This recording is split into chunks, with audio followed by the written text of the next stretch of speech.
Tonight we are taking in some rest and recreation in our R&R show. Lounging poolside with me are the really relaxed Susan Calman. The radiantly refreshed Lou Sanders. The rigorously revitalised Stephen K. Amos.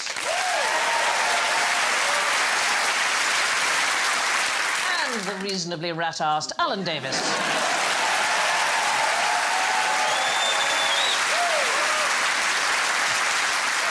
Now, don't forget to be mindful of your buzzers. Susan goes... You are an island, a desert island. Feel your troubles lapping away from your feet. I need to wee now. Lou goes... Listen to the sound of my voice as you experience deep relaxation.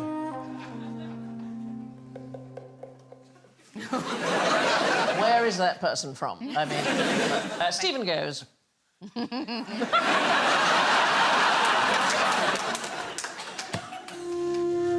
Let your worries melt away and find your happy place. You didn't know we were recording, did you? To be really honest, I don't think I got speaking. Let your worries melt away. You'll be all right, love, all right? Bleeding to death in an alleyway. I love the idea of you as a relaxation app. I think that's... Oh, just get on with it, for God's sake! And Alan goes... You are feeling sleepy.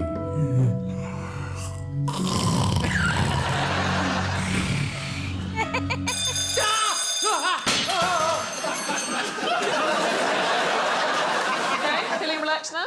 Yeah. Yeah, excellent. Anybody favourite ways to relax? I like meditation to relax. I don't do it now because I'm already enlightened, but I used to do it a lot. OK. Yeah, because I fell asleep a lot, but it was kind of meditation. And then... So that is just sleeping, you know that, right? OK. And I woke up once from a meditation, and honestly, I thought I could speak Portuguese. I was so sure that I could, and then I thought, oh, no, I don't even know the word for yes. What about you, Alan? You like to go to the football, don't you?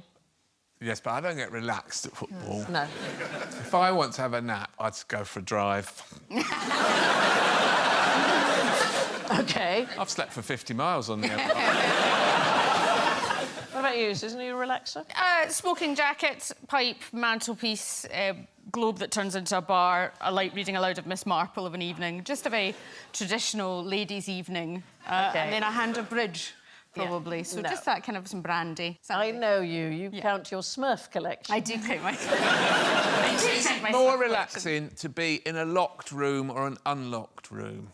What? I think it's more relaxing for other people if you're in a locked room. That's interesting, you see, because some people think the door's locked, I'm fine. And other people think the door's locked, I can't get out. Have you ever done that thing of staying in a hotel and you wake up and you can't remember where the toilet is and you're naked and so you open the wrong door? Anyway, I was in the corridor and the door closed. Can't you just get under it?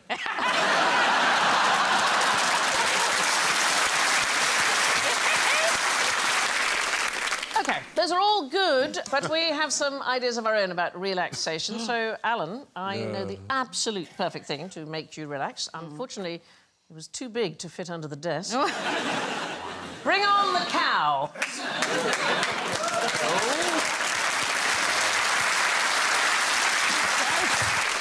So how might this cow aid relaxation? What do you reckon?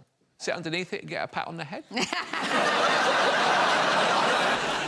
So here's the thing. You can cuddle a live cow in a farm in upstate New York, and weirdly called Mountain Horse Farm, but it's for cows. You pay $75 an hour, and you can go and cuddle a cow. Do you want to give it a go, Alan? That is a lot of money to cuddle a cow. $75 an hour. That's a lot of money. I know, but they assure you, and I don't know why they need to assure you, that the cuddling sessions are private. Oh, right, well, good. Yeah.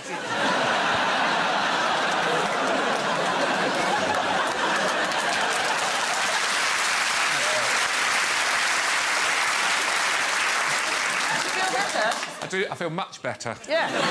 Maybe that's all you need. You need some bloke in a flat cap. I'm not a big fan of the cow. I'll tell you, why? yeah, because any creature that's got an eye there and there, Yeah. that looks there, That's upset. it's the devil's work. But if you look at the picture, I mean, it looks sweet, don't you think? But what is that cow actually doing?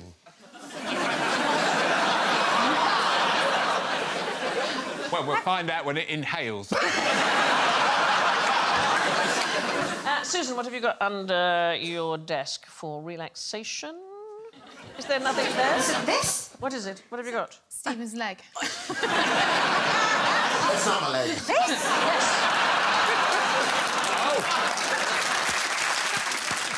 I'll be honest, Stephen, that wouldn't relax me. What do you reckon? How would you relax with those? Genuinely? They're to be torn apart.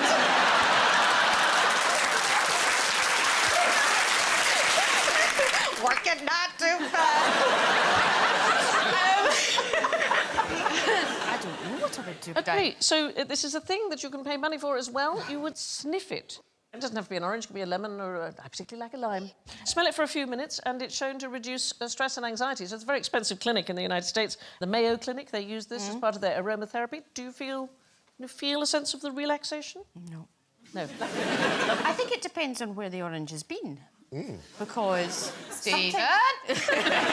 What's another reason for perhaps sniffing an orange every now and then, apart from relaxation? Just get space on the tube. Okay, so here's the thing. You have to watch out for what's called olfactory dysfunction, so the loss of the ability to smell anything. It's a really strong predictor as to whether or not a person is well. Indeed, it's a very strong predictor of whether or not you might die from certain conditions, so things like heart failure, cancer, lung disease. Can you smell it still?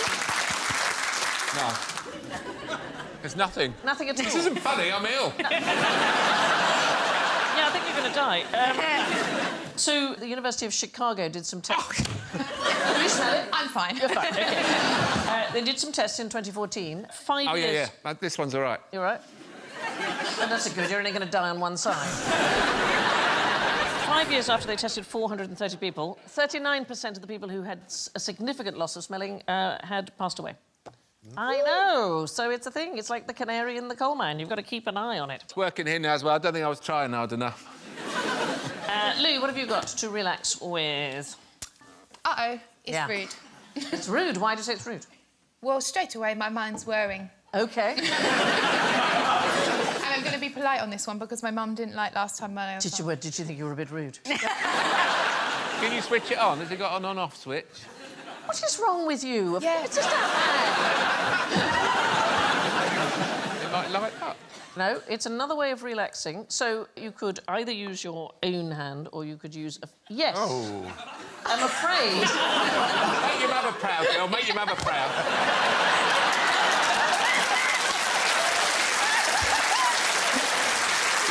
I'm doing this for Daddy.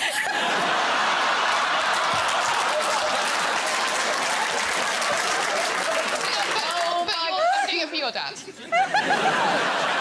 So what I want you to do, and this is a method of relaxation, I want you to put the thumb into your mouth. It's absolutely... Oh! You see, I was... You were close. Psychic. Yeah. Close your lips around it. Yeah. And then I need you to blow Oh. like this and and then exhale.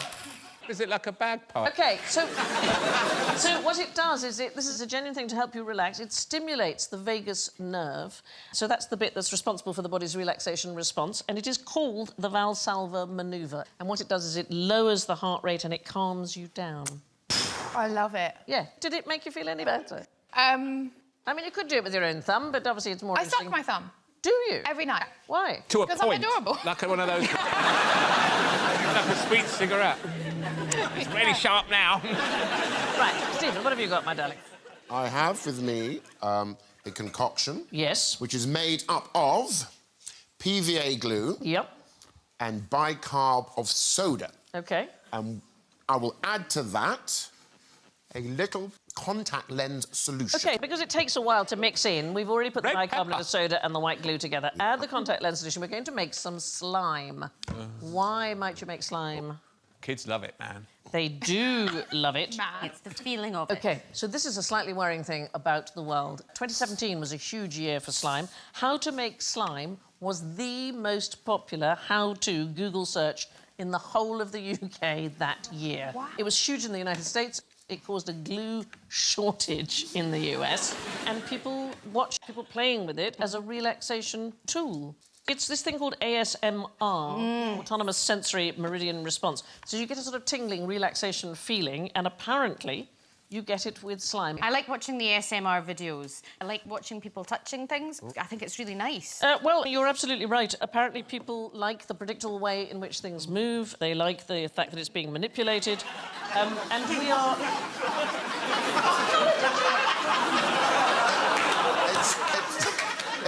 What colour have you got there? It started off... It started off as quite, you know, alien-esque, scary green, Yeah. and now it's kind of snotty. Yeah, but can you play with it with your hands? Can I play with it? Yeah, well, so the idea is to watch you... watching you play... Maybe the spoon in it is not helpful.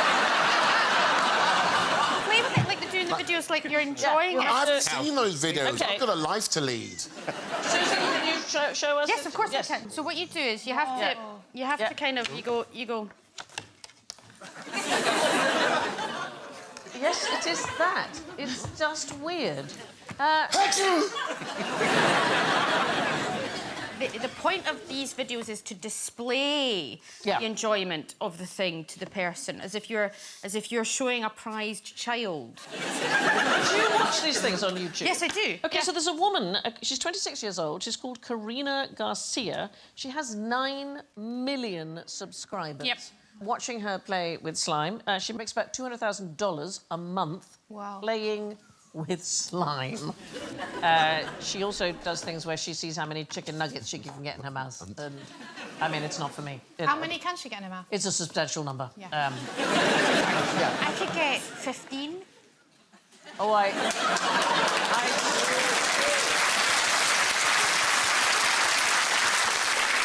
I so wish we had chicken nuggets right now. The smell is quite relaxing as well. Is it? What's the smell of? It's, I think it's the glue that's taken... Taking you back. I tell you what, I'm definitely not dead. Bloody hell. Shall we rustle the cow out of here? And many thanks to our farmer. Well done. Thanks, farmer.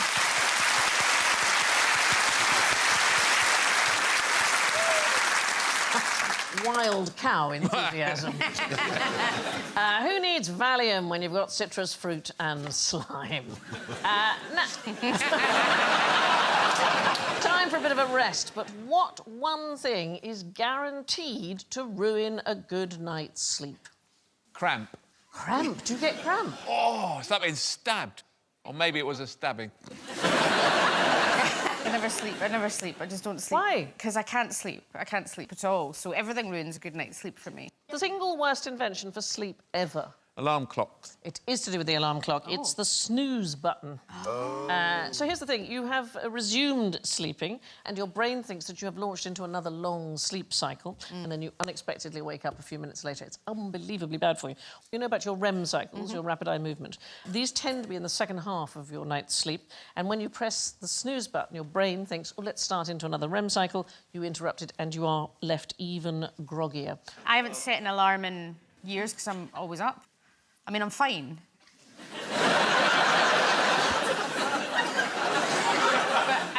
I usually just get up at 5:30 and go downstairs and watch Murder, She Wrote. Or something like that. But at least half of all sleepers hit the snooze button once every morning.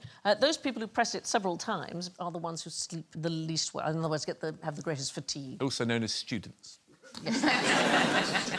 What's rotund and makes a royal wretch? Something sort of chubby or round that's a bit smelly and lives in Buckingham Palace? No, so it's an actual place called a rotunda. I'm going to help you out here. It was in Leicester Square. It is, in fact, still in Leicester Square. Have anybody of you played the Leicester Square Theatre? I have, yeah. OK, so this is right next door, and it's still there, and you probably wouldn't even know it.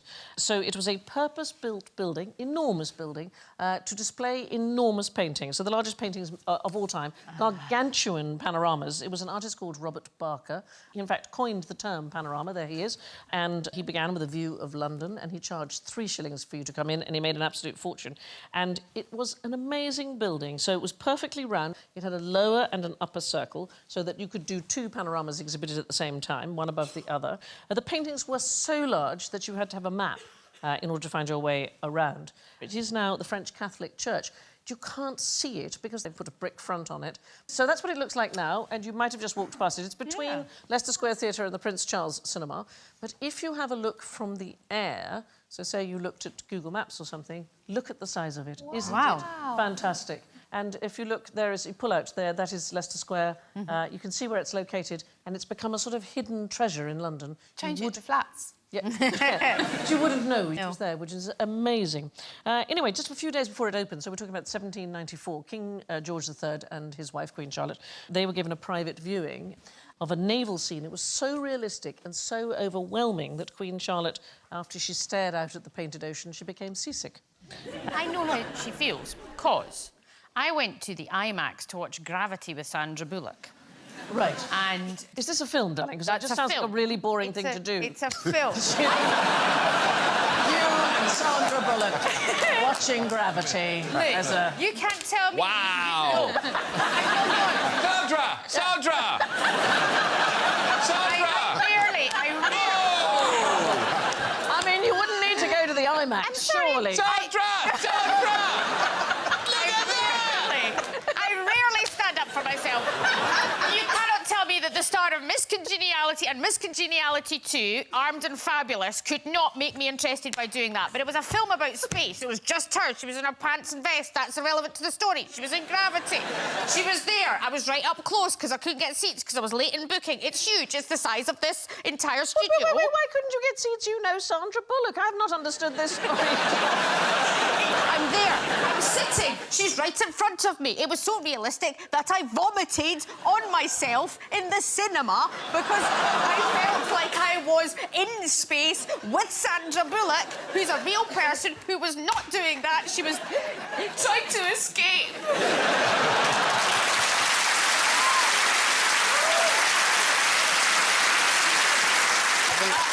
I think it's fair to say, Susan, you definitely need some sleep. Yeah. Don't vomit in space. Oh. I have vomited scuba diving. That's very bad. Yes. I was asked to go on a jet plane doing the loop thing. Helmet, right? And I'm thinking, yeah, I can do this. We do a loop and in the helmet. OK, that's worse than... Yeah. At least I had the ocean for cleansing. Yeah. Wow. Can I just say it's a very good film, and I just...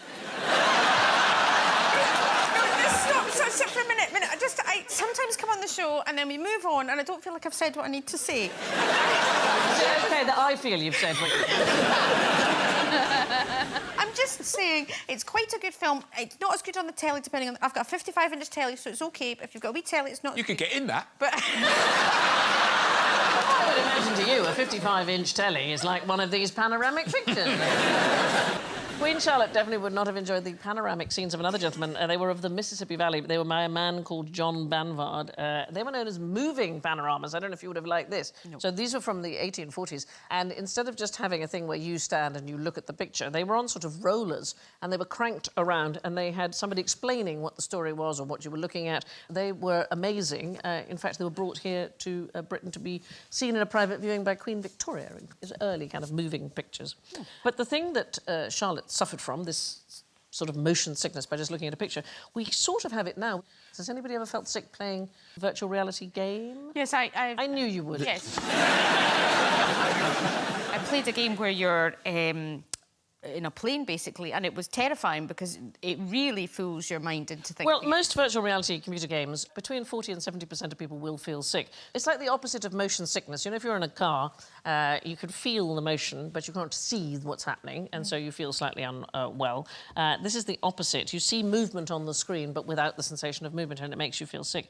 You can even get sick looking at optical illusions, so the ones that appear to be moving. There's an amazing professor called Akiyosho Kitaoka, and he was from a university in Kyoto, and he designs illusions on his websites, and he warns you, if you look at them, you actually can be sick, even though the picture is not moving. And if you are sick, you should immediately cover one eye with your hand, but don't close your eyes, because that can make the attack worse of you feeling. It's like watching Good Morning Britain. Let's all take a look at one and see how we feel. So this is called irrigation, and it appears when you are looking at it, it's a completely static picture, that there are rollers. Yeah, hands up in the audience, you can see that the sort of thing is moving, it's actually moving. I mean, that is astonishing, isn't it? Even though it's a completely static picture. He discovered this while studying monkeys. He's studying the work of the inferior temporal cortex, so the bit that does visual object recognition, and he came up with all these illusions. Have a look at another one. This one, I think, is actually slightly more, I don't know, disturbing is the right word. It's called rotating snakes. There it is. No, no. Is that a general thing? Who finds that one more disturbing than the previous one? That's on the level of me looking at pictures of my ex-boyfriend. Should I be concerned that I'm not getting anything from Nothing either? at all? No. Well, it's very interesting that, on the whole, women can see colour and shape better, so the women on the panel will probably be able to see it slightly better than you. But the one you're staring at doesn't move, the ones around it It's move. the ones near it, isn't it? There are lots of things on the internet, Stephen, that will say you can tell how stressed you are by how much you can see it move. It's all nonsense. So you're absolutely fine. I wouldn't give it a thought. But for some people, that would make them feel extremely unwell. You're probably the other end of the spectrum. Oh. There's a wonderful place in Keswick, the First Stop Pencil Museum of... Oh, right. The Pencil Museum is fantastic. Wonderful. It's wonderful. Yes. Were you in there with Sandra?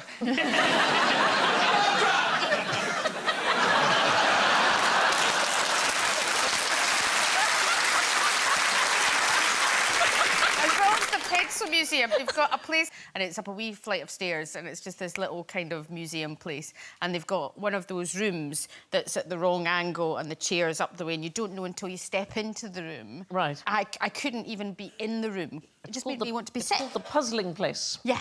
In Keswick. I know, right? There's a reason why I'm in charge. Now, let's put your bodies to the test. What's the least sportsmanlike thing you can do on a rugby pitch? What they used to do at school was put deep heat in the jock straps. Is deep heat a euphemism? No. It's a product. It's a product. That will warm up your genitals to a terrific degree during a scrum. I don't understand this picture because I don't know anything about rugby. But They're not playing rugby. Oh, I see. Okay. Tripping. You're not allowed to trip people up. You're not allowed to trip people, but this is a truly terrible thing, and I think it doesn't reflect well, frankly, on England. It was 1889. New Zealand's rugby team, they were fairly newly formed. They came over to play against England in a place called Blackheath, and during the game, one of the English players, a man called Andrew Stoddart, he was tackled, and his shorts accidentally ripped off. So, very nicely, the Kiwi players surrounded Stoddart to allow him to get back his modesty. Nice. While this was happening, another English player, a man called Frank Evershed, picked up the ball and scored a try. I know, Lou, right? Scored a try unopposed, which was allowed by the referee, a man called Roland Hill, who also happened to be the secretary of the English Rugby Football Union. 3 of the Kiwi players went off in protest. They were so furious. England won the game 7-0, and the Kiwis were later forced to apologise for their players leaving the field. No. It's not a good story, is it? No. But I have a worse one. So almost 100 years later, so we're talking about 1986, the All Blacks, they endured a crotch-related incident. So there was a guy called Wayne Shelford. He went on to be captain. In one of the first games, he ended up at the bottom of the ruck. He lost 4 teeth, and a French boot ripped open his scrotum. Very low grown there, and left a testicle hanging out. It was sewn together on the sidelines. It played on until way into the second half, when he was knocked unconscious, he says he has no memory of the game. What was the question? What's the least sportsmanlike thing you can do? I would say that. That is very unpleasant. The force of tackling in rugby is quite extraordinary, and it was only recently quantified. Again, in New Zealand, the 2013, the Hutt Old Boys Marist clubs, they used electronic mouthguards and behind-the-ear patches to measure the impact. So I just got to put this in context for you. Say an F-16 fighter jet roll, that's 9 Gs of force, OK? A car crash at 40 miles per hour is 35 Gs. The highest G-force recorded by this particular rugby club was 205 Gs. And according to the physician, there was no sign of cognitive injury to any of the players. I mean, it doesn't say whether there was any cognitive ability before they started. Are you a sports person, Lou? Do you like sports? I like doing it. I don't really like watching it. Not rugby, obviously. But, What do you play? Actually, now I think about it, I don't think I'm a sports person. The secret to succeeding at rugby is to try and try again. That's one of 2 sporting jokes I've made in 5 years. What were the world's first roller coasters made of? Sturdy stuff. Sturdy stuff? No, weirdly not actually made of all that sturdy stuff. Wood. Wood, some wood, but not entirely made of wood. What else might you use? Snow. What is more slippy than snow? Ice. Ice, absolutely. I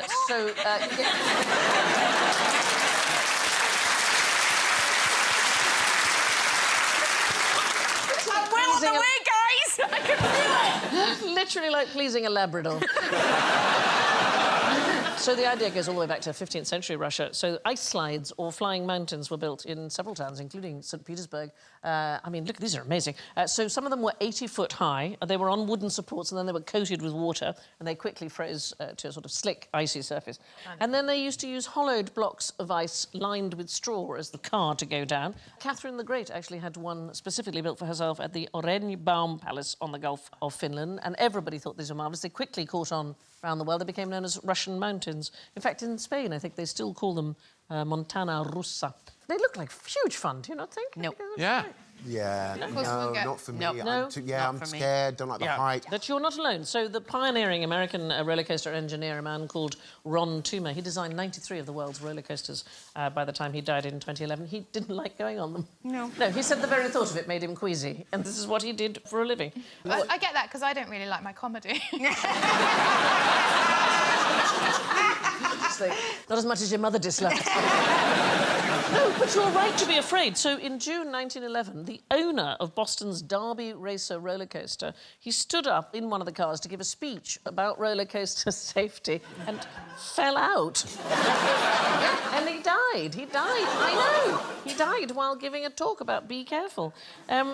Actually, this is one of my favourite stories. Does anybody remember Fabio? Do you remember Fabio? Oh, yeah. Sexy Fabio. Sexy Fabio.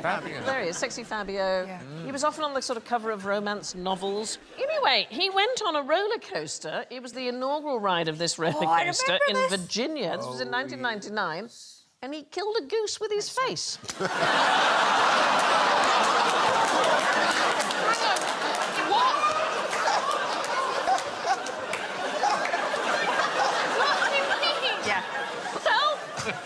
Everyone thought it was hilarious. The girl behind it. This is the thing. Oh, Fabio, even when you do that, it's sexy. Quick question. Do geese like roller coasters? No, the goose. No. It flew into his face. It flew into his face. Here's the thing, is that we're not really sure whether the goose flew into the roller coaster and then hit Yeah, it was Fabio. like Fabio. Fabio. He's moving!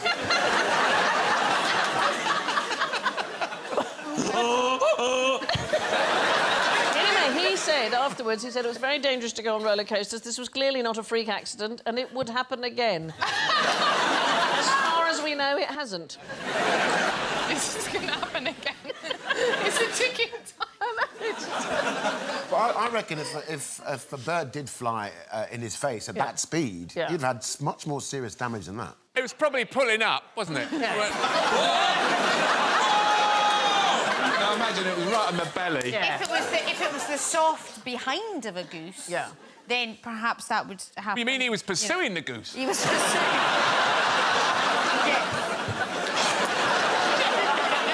Yeah. Fabio! Go! And then it just went up a loop and went right round. How I wish you two had been the detectives on this case. I'm coming for you! Hey, ladies, watch me get this goose with my nose. Watch it.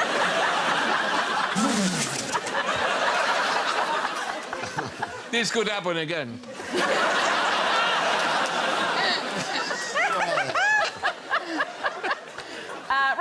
What's a really ropey thing to do in a churchyard? Put for sale on the gravestones. I know. If you go and tell grievers that, don't worry, there's plenty more fish in the sea. But what's the rope doing, Sam? Yeah, the rope is the critical thing. Right. So it's to do with rope sliding. It was an 18th century spectacle as performed by steeplejacks, so obviously the people who prepare steeples. So you climb up to the church spire, you attach a rope to the peak, and then you attach one to the other end on the ground, and then you come down diagonally at a sharp angle. And a goose creams you. I mean, this one's got safety features. Release the bird! But it had a very, very high body count. I mean, lots of people died during this. So there's a famous guy, probably the most famous rope slider. He was called Robert Calman.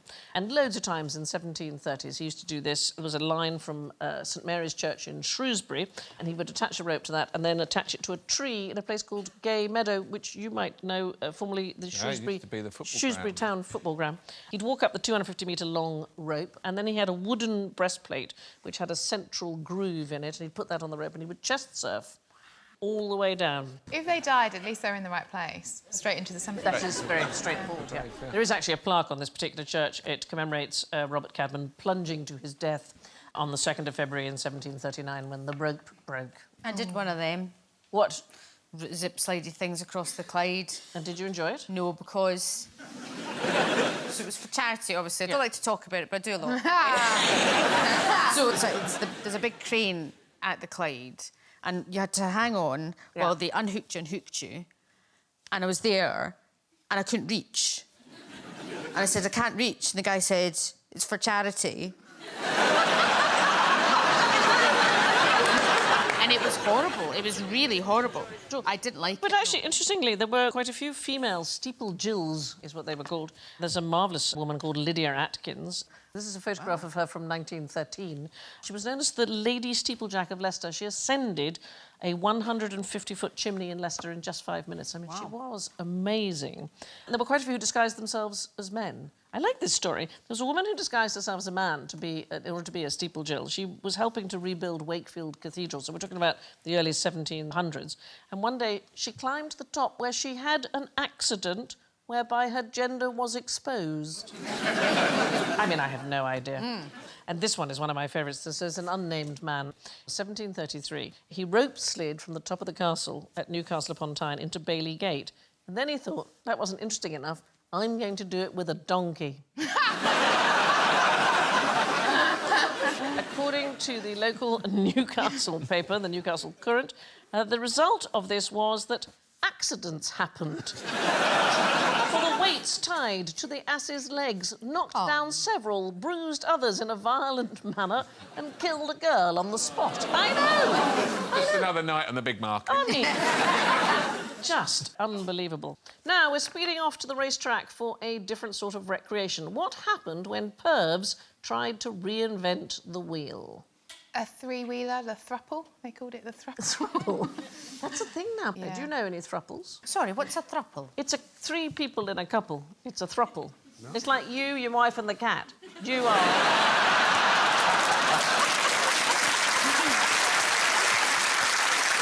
How'd that joke go about the couple and they're not... He's complaining that they're not very sexually adventurous, and he says, why don't we try the wheelbarrow? And she says, all right, I'll do it as long as we don't go past my mother's. I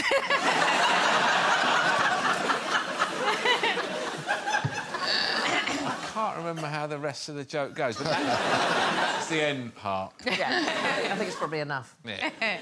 So this is a question about something called the dinosphere. It was a creation of the physicist and electrification expert John Archibald, well, Purves or Purvis, I'm not really entirely sure. And he revealed this single-wheeled vehicle to the public in 1932. So the design's rather simple. The driver's seat and the controls in the engine are sat on a carriage that slid on a sort of vertical loop of rails inside an outer carriage of the same shape. So the idea was that as the outer loop revolves, the inner one remains level. So there it is, that you would go along like this. It'd be rather nice. You could get a top speed of 30 miles per hour. Steering was a bit tricky because you couldn't really see where you were going. And so you had to sort of lean out, mostly, in order to see where you were going. And the only way you could stop was to turn the engine off and roll to a halt.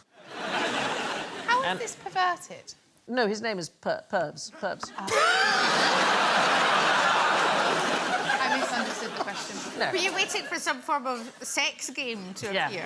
Oh, so it's like a hamster wheel. Yeah, there's a high risk of what's called gerbling. If you accelerate too sharply or you stop too suddenly, then the inner carriage was spun 360 degrees.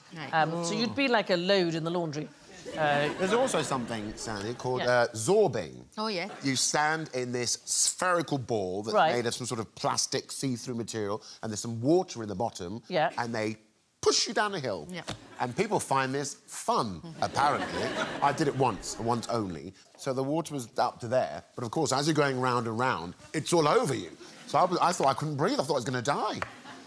I screamed. Nobody heard me. I was in a ball. That's like a terrible dream. I was screaming, but no one could hear me. I was in a ball. So it's been a dream for generations of people that the idea that there might one day be a mono-wheeled thing that we could ride in doesn't seem practical. There was something called Hemming's unicycle, or it was also known as the Flying Yankee Velocipede, powered by a hand crank. But so far, nothing has happened in terms of a one-wheeled thing.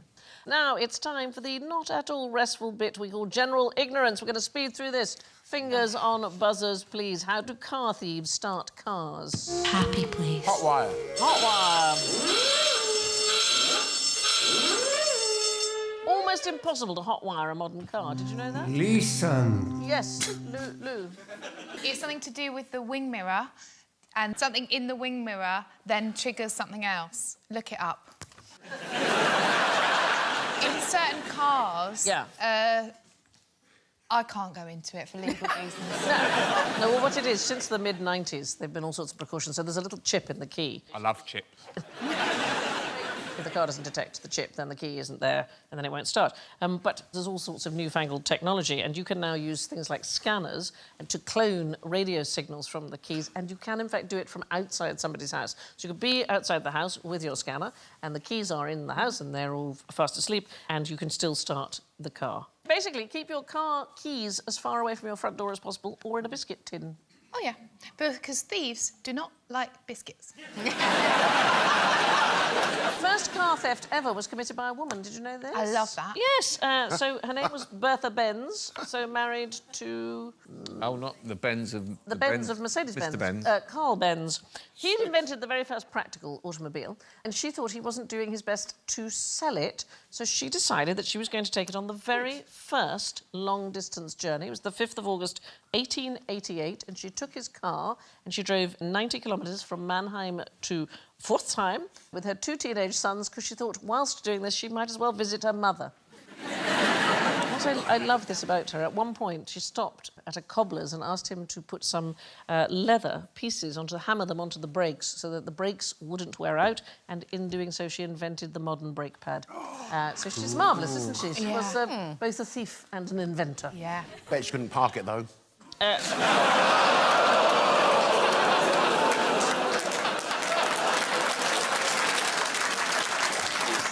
Do you know what? It's such a pleasure to see somebody doing so well on their last time on the...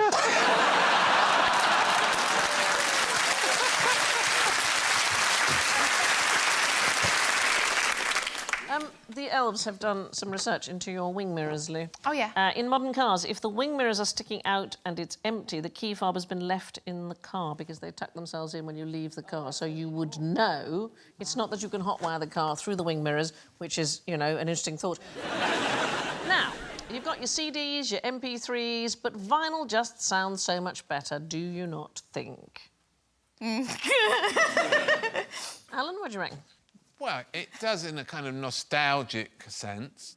But I don't know, does it sound better? I don't know, what do you... No, I mean, we definitively know now that it doesn't sound better. So they did some research at Tufts University. So LPs, for a start, have a smaller dynamic range, so that's the difference between the loudest and the softest sounds. The CDs have more than 10 times the dynamic When they made range. CDs, didn't they find that you could hear things in the recordings that you couldn't previously hear? I mean, little things like fingers moving up and down fretboards, but also people screaming for help who were locked in cupboards. But people used to think that the detail of original recordings was on vinyl, and in fact it is not true. Digital files are usually compressed, which means that you don't hear all those things, but they don't have to be. And so you're right, you can hear all of those various things. And there's surface noise on vinyl. CD players use light beams, not needles, so dust is not a problem. Vinyl records also, there's an underlying low-frequency rumble from the actual mechanics and the needle moving across the surface. They can unexpectedly vary in speed and pitch and so on. It says here, from any objective standpoint, said the researchers, there's no justification in calling the sound of vinyl records better. Yeah, but they're really good for rolling joints. It's time to move along. How was the cat that got the cream? How was the cat that got the cream? Not very well. Well, yeah, not very well. Because cats shouldn't have cream and milk. They are lactose intolerant. So in order to be able to process the milk, they need the enzyme lactase in their digestive system. Obviously, as a kitten, you have lots of it because you get mum's milk. But then the lactase production rate slows down as they get older. Did you know, Sandy? What? that Probably not. Human beings made cheese, and I read this in a cheese book that I bought, made cheese for 1,000 years before they became lactose tolerant. Isn't that weird? They used to keep cows and make cheese even though they couldn't digest the milk. And then after about 1,000 years of it, they were able to. Yes. People get very, very squeamish when you have a nice cup of breast milk in the morning. But it's fine to have it out of a cow's breast. Why? It doesn't make any sense, does it, Lou? No. Well, the thing is, you don't gain anything nutritionally from having that kind of milk, not even breast milk. But it is yummy. OK. Adult cats are lactose intolerant. So let's look at the final results. In last place, well, this is extraordinary. This has never happened before. We have a triple placement of people in last place with -6, and this will give away who's the winner. With -6, we have Stephen, Alan, and Lou.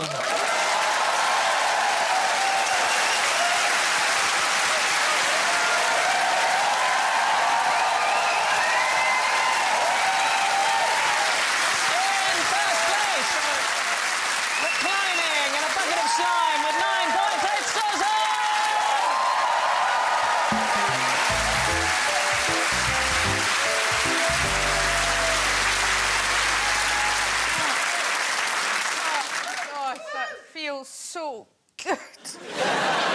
Go home and get some sleep. It's thanks to our guests, Susan and Stephen, Lou and Alan. And I leave you with an old American story about the risks of combining work with recreation. As she lay there dozing next to me, one voice kept saying, "Relax, you're not the first doctor to sleep with one of his patients."